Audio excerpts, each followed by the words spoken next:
নমস্কাৰ বন্ধুসকল, আজি প্ৰজ্ঞান ইউনিভাৰ্ছ চেনেলত আপোনালোকক সকলোকে মই স্বাগতম জনাইছো। জ্যোতিষৰ মতে ভেলেণ্টাইন ডেত আপোনাৰ সংগীক এই 5টা উপহাৰ নিদিব, নহলে ব্ৰেকআপ হ'ব। হয়, আপুনি ঠিকেই শুনিছে।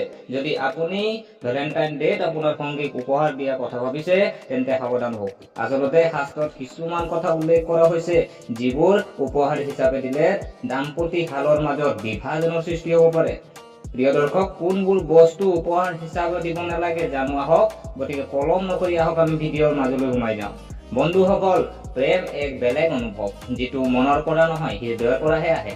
এই সম্পৰ্ক পাৰস্পৰিক বুজাবুজি, সন্মান আৰু বিশ্বাসৰ ওপৰত ভিত্তি কৰি গঢ় লৈ উঠিছে, য'ত মিছা, কামনা, ক্ৰোধ আৰু প্ৰতাৰণাৰ কোনো স্থান নাই। সম্পৰ্কত প্ৰেম অটুট ৰাখিবলৈ এজন ব্যক্তিয়ে নিজৰ সংগীক উপহাৰ দি আৰু তেওঁলোকৰ সৈতে সময় কটাবলৈ নিজৰ প্ৰেম প্ৰকাশ কৰিবলৈ চেষ্টা কৰিব লাগে। এই সৰু সৰু কথাবোৰ সম্পৰ্কবোৰ মজবুত কৰে। অৱশ্যে ভাল পোৱা দম্পতীৰ বাবে ভেলেণ্টাইন ডেট অতি বিশেষ। প্ৰেমিক প্ৰেমিকাৰ বাবে ই কেৱল প্ৰেমৰ দিন নহয়, বৰঞ্চ সম্পৰ্ক গভীৰ কৰাৰ সুযোগো।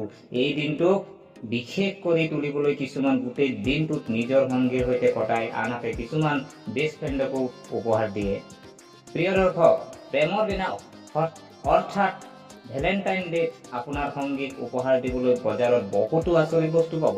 অৱশ্যে শাস্ত্ৰত বহুতো কথা উল্লেখ আছে, যিবোৰ ভেলেণ্টাইন ডেত উপহাৰ হিচাপে দিয়া উচিত নহয়। সেইবোৰ কথা আমি জানো আহক। যিবোৰ ভেলেণ্টাইন ডেট আপোনাৰ সংগীক উপহাৰ হিচাপে দিলে সম্পৰ্ক বিভাজনৰ সৃষ্টি হ'ব পাৰে, যেনে সুগন্ধি পাৰফিউম। শাস্ত্ৰত কোৱা হৈছে যে ভেলেণ্টাইন ডে বা যিকোনো বিশেষ অনুষ্ঠানত প্ৰেয়সীয়ে প্ৰেমিকক সুগন্ধি দিব নালাগে বা প্ৰেমিকে প্ৰেমিকাক সুগন্ধি দিব নালাগে। উপহাৰ হিচাপে সুগন্ধি দিয়াটো শুভ বুলি গণ্য কৰা নহয়। ইয়াৰ ফলত সম্পৰ্কত বিভাজন হ'ব পাৰে। ইয়াৰ পিছত যদি আমি চাওঁ, ঘড়ী। আপোনালোকে ভেলেণ্টাইন ডেত আপোনাৰ সংগীক ঘড়ী উপহাৰ হিচাপে দিয়া উচিত নহয়। ইয়াৰ ফলত তেওঁলোকৰ ভাগ্য দুৰ্বল হ'ব, যাৰ বাবে সম্পৰ্কত সমস্যা সৃষ্টি হ'ব। ইয়াৰ উপৰিও ব্ৰেকআপৰ সম্ভাৱনাও বাঢ়িব। ইয়াৰ পিছত যদি আমি চাওঁ, কাঁচৰ বস্তু। হয় প্ৰিয় দৰ্শক, কাঁচৰ বস্তু উপহাৰ হিচাপে দিব নালাগে। সামান্য অসাৱধানতাৰ বাবে কাঁচৰ বস্তু ভাঙিব পাৰে আৰু কাঁচ ভাঙিলে অশুভ বুলি গণ্য কৰা হয়। ধৰ্মীয় বিশ্বাস অনুসৰি কাঁচৰ বস্তু উপহাৰ হিচাপে দিলে সম্পৰ্ক দুৰ্বল হৈ পৰে। ইয়াৰ পিছত যদি আমি চাওঁ, কলা বস্তু। প্ৰিয় দৰ্শক, কলা ৰঙৰ বস্তু বা কাপোৰ উপহাৰ হিচাপে দিব নালাগে। কলা ৰং কৰ্ম আৰু ন্যায়ৰ দেৱতা শনি গ্ৰহৰ সৈতে জড়িত।